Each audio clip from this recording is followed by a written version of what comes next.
What is up, hippies? Been doing P90X like crazy. As you can tell, no results. Not yet. Anyway, that's irrelevant. How are you doing today? Good morning, good evening, good afternoon, whatever time you're watching this at. I'd like to thank Classic Barbershop for sponsoring the show. As always, today, we are not going to the future. Today, we are the future. We're going to the past. Because here's a guy, his name is James. He's from Canada, and he's a couple hours behind me. So I am from the future today. He is from the past. And I'm pumped to talk to him and see what all he's doing and give you guys the latest scoop, the skinny, so to speak, on this man and his talented abilities to make guitar picks. So without further ado, we're going to bring James on. Let's cut right to the chase. Let's get James. James, hello. Hello. Hey. Hey, how's it going? I love your hair. I love your hair. Thank you. How long have you been growing that? Since you were 3? What? Since high school. Okay. How long have you been out of high school? 3 years, I think. Around about that. They're not super long. So you're like 23, 24-ish? 21. Oh, 21. You can drink. Wait, you're from Canada. So like, yeah, it's really different laws. I've been able to drink a few years now. Oh, well, you know, here in the States, you're not allowed to drink till you're 50, it seems like. Just kidding. Yeah.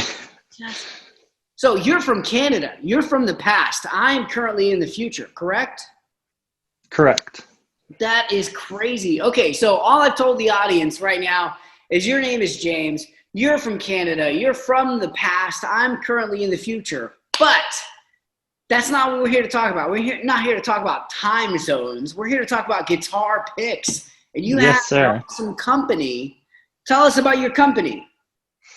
So company's called JMetalRPlectrums.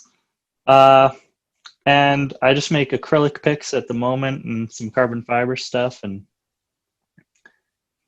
kind of been collecting guitar picks for a little while now, so I decided to get into it myself, I guess, sort of. So how long have you been making guitar picks? Since about April of this year.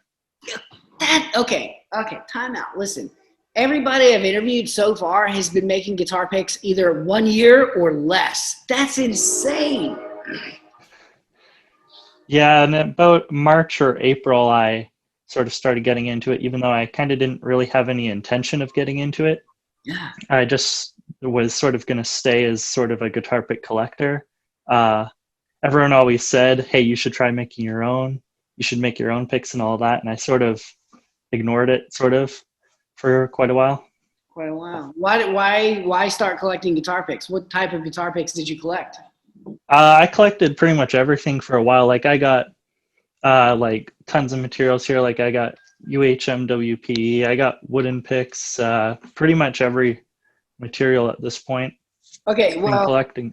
Time out. I need to clarify, because when I think of a guitar pick collector, I think of somebody who collects either A, vintage, old school, really old, hard to find guitar picks, or B, the fangirl that goes out to the concerts and just catches a guitar pick from Dave Mustaine or whoever, you know? Right. I've pretty much been neither of those. So neither. Define guitar pick collector for you, because I'm curious. So I kind of specifically go after handmade type stuff. Yeah. But I also get just as much enjoyment going into a music shop and getting whatever Dunlop I haven't gotten a chance to try yet, and just whatever picks I can get, really. You're kind of like Matt Ribeye, just a fan of guitar pick makers. Yeah, exactly. Have you sold to him? Has he bought your picks? I don't think so yet. Matt, where are you at? Why haven't you bought his picks? Come on. I'm just kidding. Yeah, no, as soon as he watches this video, though, he's best bet he's going to buy 200 of your picks. All right, hope so. Yeah. So why did you start buying handmade guitar picks? I'm fascinated by this. I've always just sort of had this fascination with picks since I started playing. When I first got my guitar, when I was like 14 or whatever on Christmas, I pulled the guitar out of the box, pulled the amp out of the box, and the picks were sort of what told me, okay, I'm a guitar player now. Okay. So you were 14 when you started playing guitar. Round about that, yeah. Gotcha. For Christmas, which is cool because I got my first guitar for Christmas, and I'm going to tell you what, I was solely disappointed because I wanted to be a drummer. I wanted to be a bass player. What? Yeah, and your parents were like, "Yeah, this is a bass, right?" No, mom. Yeah, exactly. Okay, nice. So you've been playing. What kind of music do you play? Well, these days I pretty much play everything from like black metal to Nirvana. Nice, nice. What's your favorite type of stuff? Uh, I mean, I'm more of like a rhythm person. You'd think I'd be a little bit better at playing for how long I've been sort of at it, but yeah, I'm not really much of a go after the lead shreddy type stuff. I kind of just like the basic riffs, I guess. That's okay. That's okay. I've learned in being a musician, the rhythm guy holds things together way better than the lead guy. Cause like if you're a crappy rhythm guy, the lead guy is lost, you know? Right, Like and I've always been more of a bass player too. I can't think of the guy's name. It's Scott somebody. I got to meet him. He played the Jimi Hendrix Experience tour. I don't know if it came to Canada. Uh, They had a ton of famous people like Steve Vai, Zach Wild. I mean, Joe Bonamassa, tons of people. right. But like, what blew my mind was the bass player would just be standing there holding the thing down, right? Him and the drummer would be holding the song together, and then you got the guitars; they'd be shredding, and you're like, okay, after 15 minutes, that's cool. But like, how? And I asked him, I said, how are you able to hold things down in such order? And he said, James Brown, man. Listen to James Brown. James Brown bass player is where Right. it's at. Do you ever listen to James Brown? Can't say I do, unfortunately. Dude! Oh, listen. Oh, man. So heavy metal, love it. Rock and roll, love it. Dark metal, love it. But listen to James Brown. Their musicianship is insane. Then you start listening to the bass only, and you're like, that guy owns the song. Because everybody Right. else is doing their own thing, and it's here and there, and it's sporadic, and there may be a solo, but the bass player is the guy that holds everything together. Yes, totally. Yeah. Awesome. So are you in a band now? Not currently now. Why not? Uh, I kind of just not really go in that direction of music these days. And that's sort of what I'm enjoying about guitar pick making is it's making me feel like I'm doing something with the guitar playing because I'm able to test the picks and everything. So I'm not in a band and I'm not really playing for anybody, but I feel like I'm still doing something with it.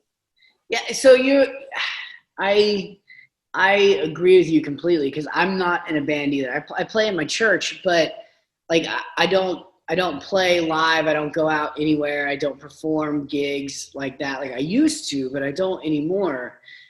But there's this art of being able to assist those who do and enhance their playing. Does your guitar picks enhance people's playing? I like to think that that's sort of like part of collecting them and making them for me is I feel like there's certain picks that are able to perform certain tasks that you could try and spend a week trying to learn a specific skill on guitar, but a guitar pick can get you there like even faster. Yeah. So what were some of the picks that you started collecting first? We can name Well, anybody you want to. This is all about promoting people. so I started with Dragonheart guitar picks. Yeah. Those were sort of like my first sort of, you know, higher end guitar picks. But like anyone else, I started on just the basic Dunlops. Okay. And then I found out about gravity picks, and they sort of had this thing going on about them with the acrylic and all the different colors and stuff. And then I slowly started to get into like the Iron Age and all that, which was And then you thought, I can do this myself. no, I actually didn't for quite a while. That's sort of why didn't get into making them for so long, is I thought there's no way I can make anything like dragon picks, for example. I didn't think I could make anything remotely close to like that. So I just sort of purposely was like, nope, I'm not making them. At what point did you decide I'm going to try my hand at a pick? So I had back in about March or April when I started making them. I was playing guitar and the nut on the headstock of my guitar broke. It just snapped on me mid playing. And this had been like the third time this had broken. I'd glued it back together and everything. And I was just sort of sick of it breaking on me. So I decided I'm just going to go make a bone nut. And that didn't end up working out, but I was in a situation where I had all the tools in front of me. I had some material in front of me. In this case, it was bone. And I realized I had everything in front of me to make a guitar pick. So I can just give it a try now. And if it doesn't work out and it goes horribly, then I can tell people when they tell me to make my own picks, nope, tried it once, went horribly. But it ended up going pretty okay. Like this was the first pick that I made. This is just bone. And it's not the best pick in the world, but it worked and it turned out. So I sort of thought, okay, I'll try a few more. And then before I knew it, I was making acrylic picks, and then someone sent me some carbon fiber, and then it was pretty much going from there. And now you're a multi-millionaire pick maker. Awesome. Of course. Yes. So JMetalRPlectrums, where did that come from? JMetalR has just always been my Instagram handle, or whatever you call that. It's just always what I've called it. And I guess people knew JMetalR well enough because people knew I collected guitar picks and I have a YouTube thing going on and all that. So I just thought I'll stick with it. Where can people find your YouTube? Just search up JMetalR on YouTube and hopefully it'll be there. Okay, link in the bio in case you forget.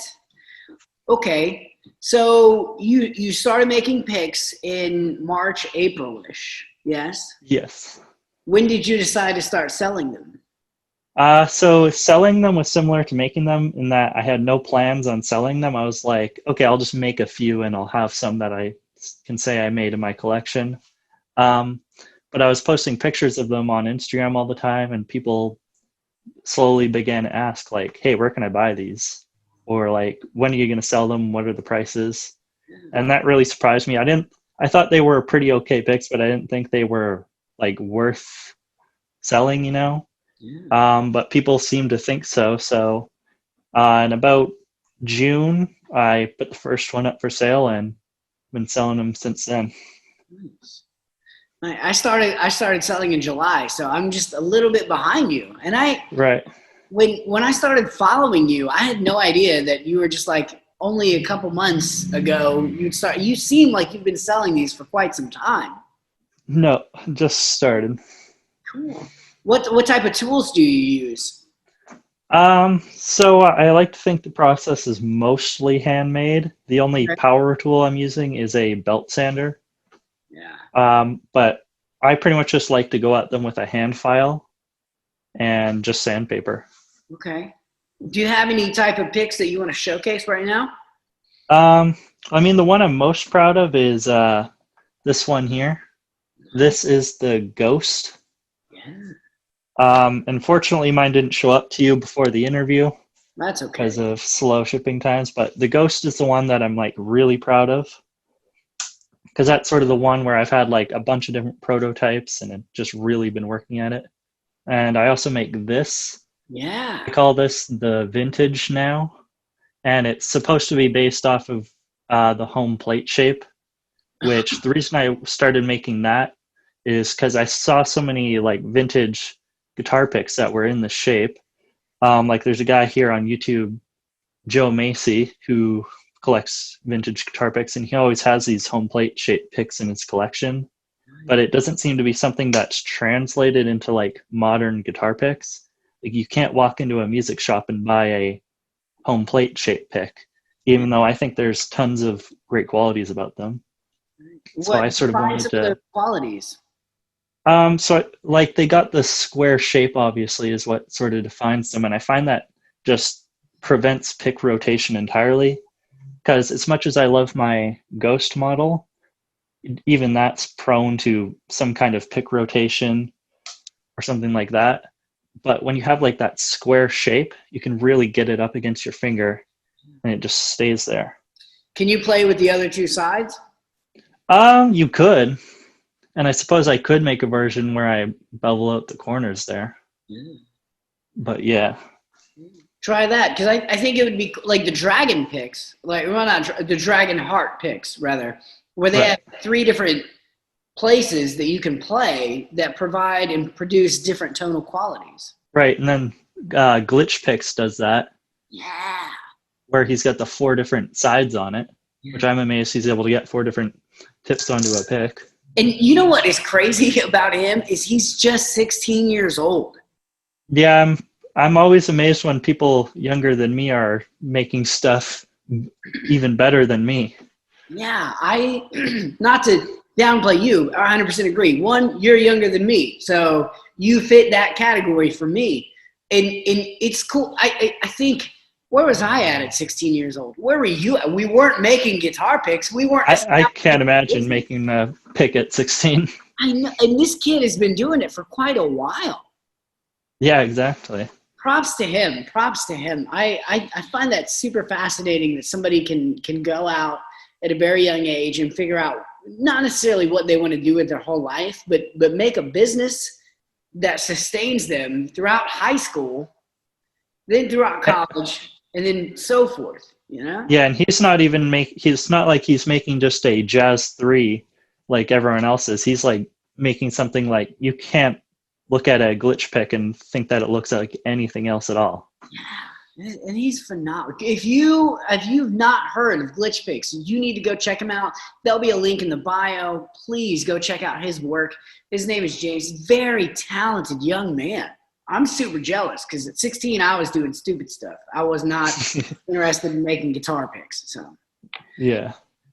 So all right, man. So you make these guitar picks out of acrylic and carbon mainly, yes? Yeah. Do you have a signature style model? Um, What would be your this is me and this represents my company the best? I would just say I have about 4 models that I'd say are like my models, but I'd say just the Ghost and the Vintage are like the ones I try to promote. But the other 2 are I call it the KHI because it's a Kirk Hammett knockoff pretty much, where it's got the cutout at the top and it's a jazz 3 size pick. Okay. Then I also got the Warhead. Warhead is essentially a triangle version of that.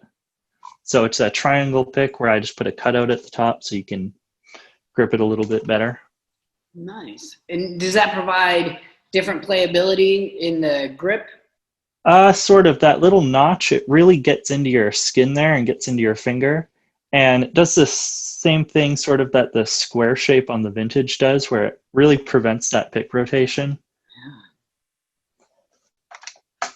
That's one thing that I find really enjoyable is these pick makers, you and I and other people aren't just making a pick for a quick dollar. We're trying to figure out ways to overcome obstacles and issues that we have faced our entire life when playing. Exactly, yeah. That's part of why I collected them too, is just trying to figure out like all these different picks that work for different applications.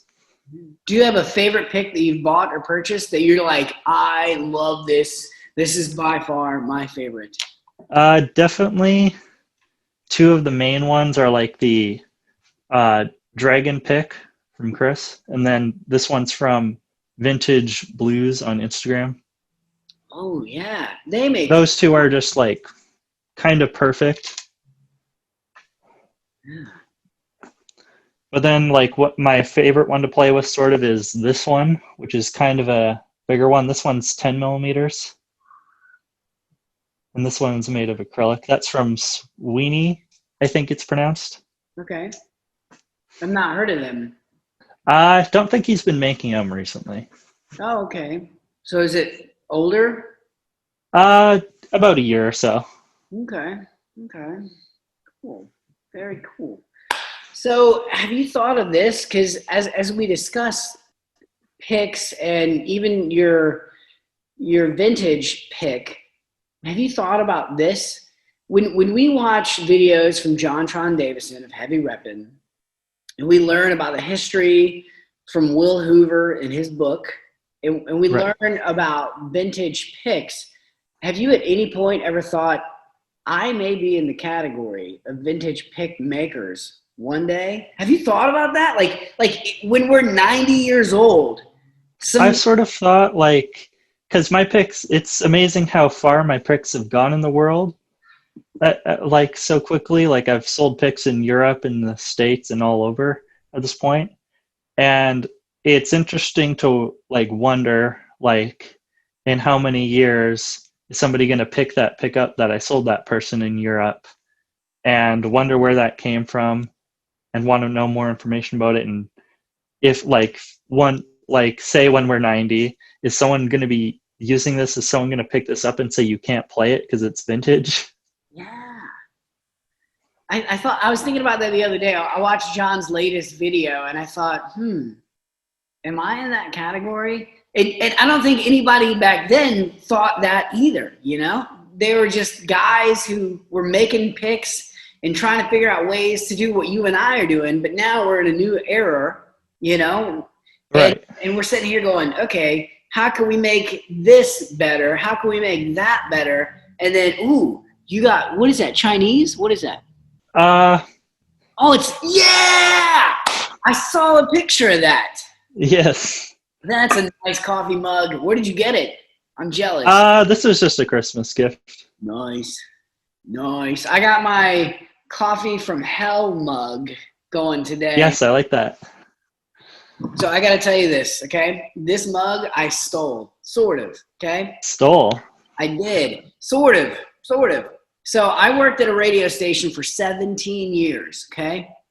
It was my first job ever. I was 15 years old. They gave me the job. I have no idea why. And to this day, I'm like, why would you give a 15-year-old a 15-year-old kid this job? But You were on the radio at 15? I wasn't technically speaking on the radio, but I was the guy behind the scenes. And I did a lot of behind the scenes work, and I loved it. And this mug was the first mug I ever saw at the radio station. And I thought, man, that is so cool. And I mean, years and years and years and years go by. And I tell my boss a few years ago, I said, hey, if I ever leave this place, I'm taking this mug. And he said, whose is it? I said, I don't know, but it's been here as long as I have. That's your severance gift. Yeah. And he said, all right, well, if you leave, you take it. Well, buddy, let me tell you, I didn't quit. I didn't get fired. It was sort of like hey, I'm moving on in life. And me and my boss, I love that man. Still to this day, he and I remain good friends. But I always remember he said, you take that mug. So 3 days before I left the job, You got to make sure you take it. Yeah, I didn't say, hey, remember what you said a few years ago? I just said, okay, it's mine. You said, and I remember, you may have forgotten, but yeah, dude, one of my most favorite prized possession coffee mugs. Yes. Love it. Anyway, all right, off topic. So off topic. Yeah. So you make picks, you sell them all over the world. What's next for you? Well, something that I've really wanted to do, even before I made guitar picks when I was just collecting them, something I always thought would be really cool is holiday themed picks, sort of like on Halloween or Christmas, just have different themed picks going on for the occasion. Just stuff like that. And I have all these sort of visions that I had when I was just collecting them for what would make cool picks. And so there's sort of some goals that I'd like to hit as far as like really making that stuff happen. When will that be in fruition?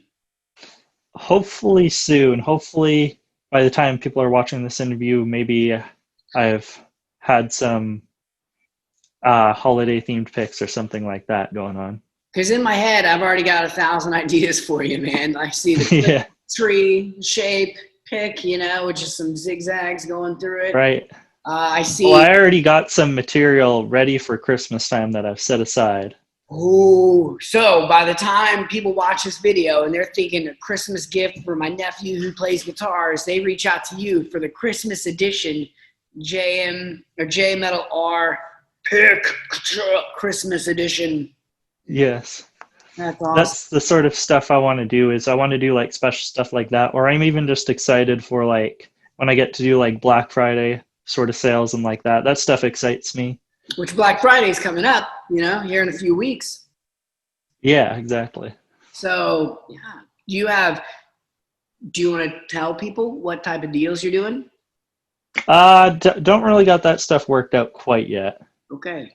But follow you because Black Friday, boy, discounts are coming. Yes. Okay. All right. Now, I've noticed this, and I think every pick maker has their own vibe and their own feel and their own thing. But one thing I've noticed in the live videos of people who make picks is we tend to listen to a certain type of music while making picks. Do Right. you? And if so, what type of music pumps you up while making picks? So when I started making picks, I just listened to whatever I normally listened to. But recently, I've discovered that mid '80s and like '90s hardcore punk is the way to go as far as pick making goes. Oh, nice. Like you got to have that sort of out of tune, sort of clanging around sort of music to go along with the pick making. How long does it take to make a pick for you? When I started, like my first couple bone picks, those probably took like 5 hours of grinding away at it. But now I can make an acrylic pick in probably 15 minutes. Nice, man. Nice. I'm not there yet. It takes me a minute to make my picks still. But I'm very meticulous. I'm very slow because I don't want to mess up. And I've made many mistakes along the way, as we all have. Right. I have sometimes I'll have picks that I just have to scrap completely because I rushed it or something like that. Have you ever thought about selling your scrap picks?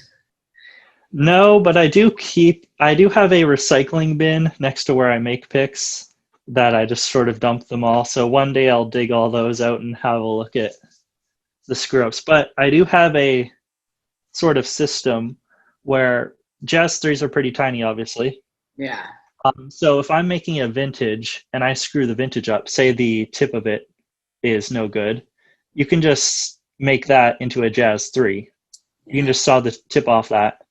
So I try to get as much use out of material as possible. If I start with just making a standard pick, if that doesn't work, it's a Jazz 3. Yeah. That's very cool. So you utilize every piece of your material. Right. Yeah, exactly. That's very cool. Well, we're almost out of time, my friend. So is there anything you would like to any parting wisdom, any knowledge you would like to drop on our viewers? Just be nice to each other.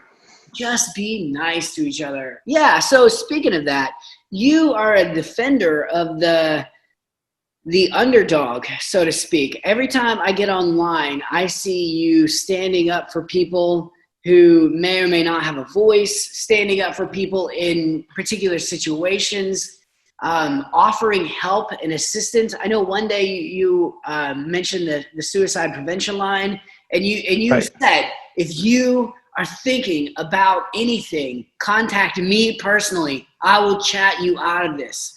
Yes, exactly. How did you get to that point where you're like, dude, I love you so much. I don't care who you are. I don't care if I don't know you and you don't even speak English. I want to help you. That's just stuff that's very important to me. It doesn't matter what you look like. I just want to help you. I don't care who you are. I just want to be there for you to talk to, for you to vent to. Even if we just started talking, even if you just messaged me just because you just needed someone, I want to be there. Man, that is awesome. I think oftentimes people look at us as pick makers and go, oh yeah, they're just trying to promote and just sell their little product and they're just trying to make money. It's whatever. But the reality is like, obviously with the Be a Hippie thing, I'm all for loving others and all for reaching out and helping people in need. And it seems like you are, and it seems like other people in the pick making community, it's a community where we're here going, I love you and I'm willing to help you through whatever issue. I may not have the right advice. I may not have the best advice. I may not have any advice at all, but I'm willing to sit and listen and maybe point you in the right direction with somebody to talk to or give you exactly. word or anything. Man, I think that's awesome. Yes, exactly. I started doing this thing. It happened probably 4 or 5 years ago where somebody asked me what I wanted to do for my birthday. And I was like, I've got everything I need. I've done everything I've wanted to do. I want to help people in need. And so me and my friend, it was just one person said, okay, you know what, how about we go give some clothes and some blankets to some homeless people? Do Right. Saw that on your live stream. Well, here's what happened, okay? It was me and one friend, right? And we were going to collectively get like a bag or two like of things and just go take it to people. My mother was secretly planning a surprise birthday party for me. And everybody was like, what do we give Mark? And she just kept saying, he's really into helping the homeless, so let's do this. I had no idea this was going on. So the one bag of clothing and blankets turned into 3 carloads full of stuff. Yeah. With 15 people. Me and 15 other people walked around downtown Cincinnati passing out things to the homeless saying, hey man, I love you. Is there anything you need? And that's been a recurring theme for my birthday every year since. And it's like, I make picks. I have my own job. I do my own thing. I have a wife, a son. I'm blessed. I don't need anything. But there are people who need in this world. And I think it's our responsibility to help those who don't have a voice, who don't have a home, who don't have a position like you and I do. I don't think what we do is bad, but I think like people like you and I are in a position where it's like, yeah, like we make money making picks. We make money in our job. We live well. We're okay. Now it's time to bless those who don't. And stand up for people who don't. And I love that about you. That's one of the reasons why when you and me started talking online, as I bump into the computer, like that's one of the things that I thought was really, I was like, man, this guy is awesome. He is for the people who are in need. And I want to get him and hear his story on why. Well, sort of a short-term goal I want to accomplish sometime soon is I want to make charity guitar picks. I don't have the means quite yet, but I would like to be able to like sell different colored picks for certain different causes, or hopefully eventually when I can get into the engraving thing, have, you know, engravings for whatever charity or something. Yeah, that's really cool. So like for cancer awareness or for scoliosis or any sort of issue. Yeah. Yeah, exactly. Man, that's so cool. I love that. I love that about you, that you have a desire to make picks and you're a musician and you love music, but you also have a desire for others, helping others and being a voice and a support for those who are in need. Yeah. Yeah. Man, props to you. I want to give you a round of applause. Everybody watching just is like, oh. But that's the thing. I think people like you and me are in a position where we could just make our picks and sell them and promote the living fire out of both of us. Or we can take our position and go, hey, I have a voice right now. People are listening to us and they're watching us. It's us who have the voice, and it's us who need to say, come on, we collectively need to help humanity. Yeah. We collectively need to partner together to do something for our fellow human beings. Yes, exactly. Man, James, you are so cool. You're like my hero. Thank you. Thank you very much. Well, listen, I have to run.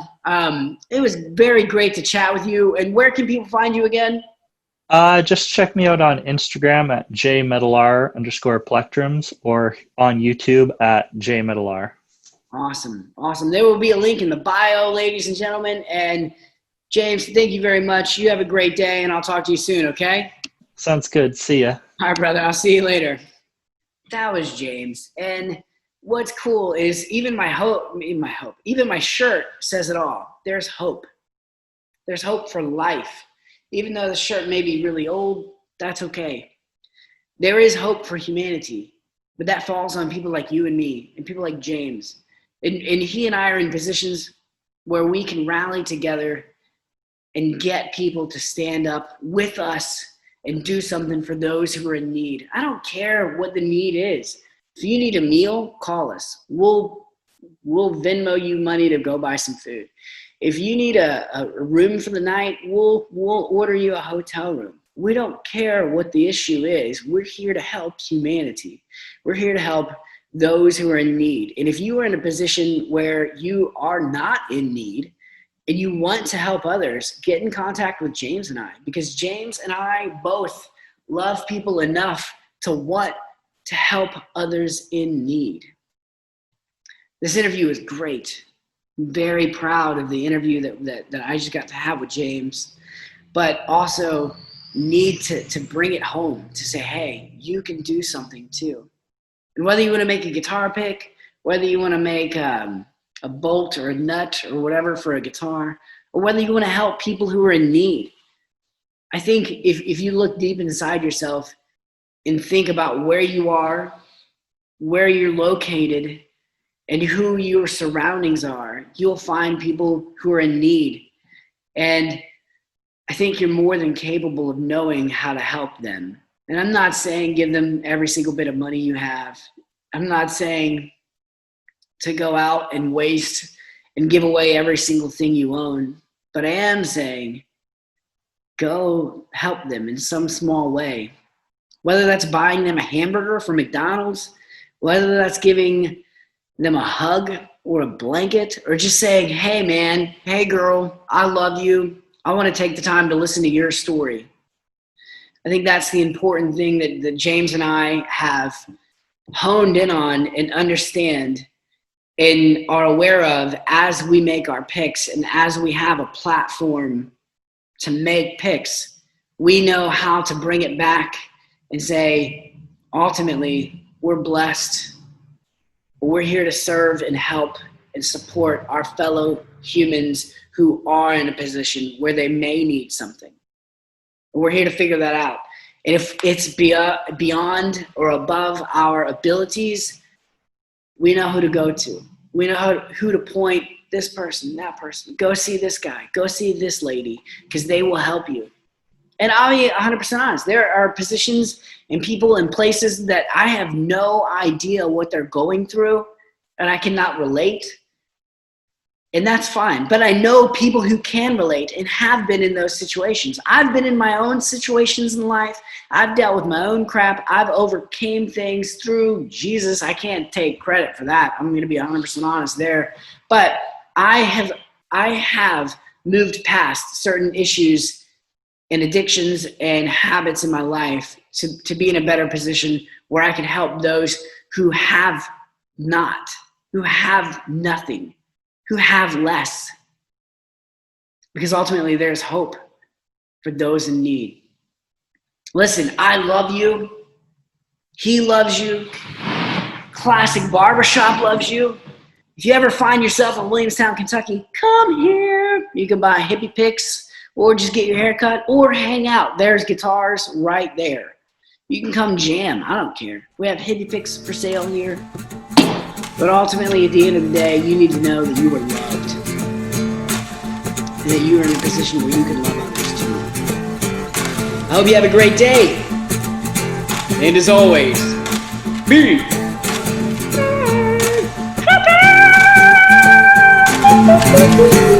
stand up, look me in the eyes, and bow down like you got to fight. Then go round till the morning light, and then take your money, take